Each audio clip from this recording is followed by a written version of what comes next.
Mislim, je težko priznati, da si zasvojen, a veš?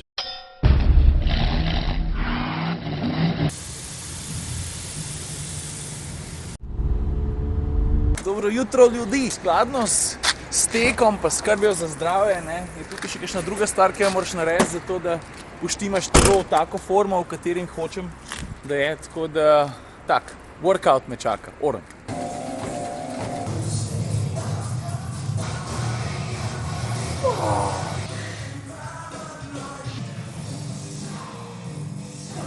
Veš, da bojo moje proste ure pa minute izgledale vse bolj pogosto takole, Ta možakar tukaj zadaj, Grega, on je pa, ne vem, moj osebni učitelj, nekaj tacga, Tako jaz mislim, on ne misli tako, ampak nisem ziher, če nimam jaz prav.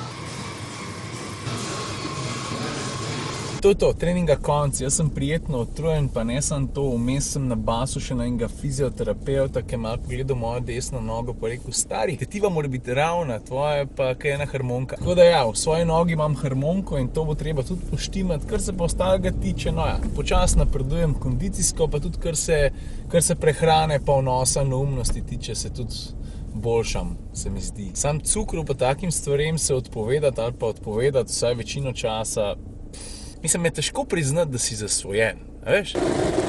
No pa dajmo, nisem Džuk, ne vrti si. Prvi sladki se mi zdi, da je že kar prav, da omenim njegov pionirski status. A veš, Džuk je bil tako kot Kaškaj, en razred višji, prvi avto svoje sorte. Tukaj govorimo o segmentu majhnih križancev in to je tisti segment, ki je v Sloveniji ratu skrajno popularen. Mislim, ne samo v Sloveniji, mislim, da kar povsod. O tem, kakšne so prednosti segmenta, je imel pa veliko zraven tudi Džuk. Vsi avti, ki tukaj nastopajo, so namreč razmeroma majhni, v bistvu zelo majhni, kompaktni, atraktivni, pa dobro se peljejo, pa tako, ko ga enkrat vidiš, ga zlepa ne pozabiš. A veš, tukaj moraš imeti v misli tudi tekmece. Lega, moj drevo.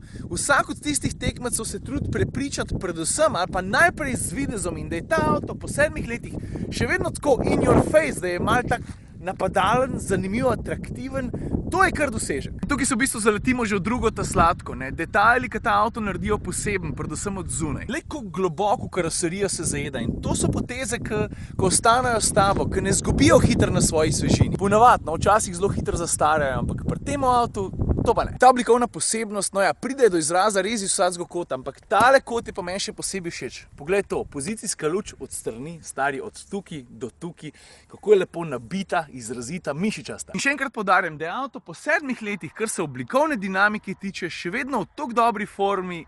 Tako da v tem primeru nenavadnost definitivno plus. Naslednja sladka je pa ena stvar, ki jo ima Džuk že od vsega začetka, pa jo niti eden od tekmecev še ni pokopiral. Tole je sredinska konzola z gumbi, s katerimi lahko upravljaš klimatsko napravo. Pa pritisneš samo eno tipko, pa vsi gumbi zamenjajo funkcijo. Zdaj bom pa stisnil tole tipko D-Mode, se bojo pa vsi ti gumbi spremenili. In potem tukaj spreminjaš vozne programe, Normal, Sport, Eko, pa kupenih informacij v zvezi z vožnjo, pa z učinkovitostjo tvoje vožnje imaš pa tako naprej. Zanimivo, tega nima noben. Me pa zdaj zanima ena druga stvar, Vsi tisti, ki vozite Džuka, to pogosto uporabljate ali vam je to tako? Malo ti je všeč, pol čez kakšen mesec, dva, pa vse pozabiš. Četrta stvar, ki mi je pri tem avtu všeč, sta pa predvsem pogonski sklop pa poraba. Pogonski sklop zato, ker je tale dizelski motor 1,5 litrski, je s tam okrog 110 konji, primerno živahen, ni glih tako, da bi ga prav razganjalo od energije, ampak za ta avto čisto dosti. Menjalnik ni sicer nič posebenega, 6 prestav ima, ajde to mu dam. Pravzaprav mi je pa vsem skupaj daleč najbolj všeč poraba. Zadnje čase se meni res malo preveč mudi, tako da sem pogosto tudi v rdečih vrtljajih. Veliko avtoceste, veliko mestne vožnje, predvsem pa veliko ignorance vseh tistih osnovnih pravil varčne vožnje. Karkoli delam jaz s tem avtom, čez 5-3 ne gre. Če ni žejen, pač ni žejen. Zdaj pa tako, kot ponovadi, preden gremo na 5. sladko, še 3 kisle. Tako bom rekel, če kje pa se tem avtu leta najbolj poznajo v kabini. Pa sploh ne toliko zaradi videza ali pa konec koncev tudi uporabnosti, zato ker te stvari, še kar štimajo. Vse skupaj sicer dobro sestavljeno, ampak Džuka še najbolj tepe kakovost materialov. Velike trde plastike, zdaj bom potrkal po armaturki.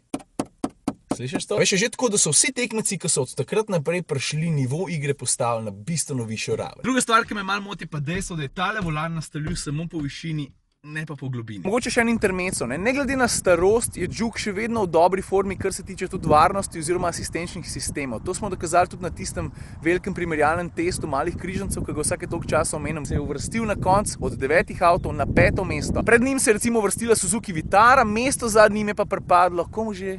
Citroen C4 Cactus. Tretja kisla se pa nanaša na vozne lastnosti. Veš, če je na tem področju Džuk na začetku prve 2-3 leta kotiral razmeroma visok, je danes sam še povprečen. Blaženje je malo preslabo.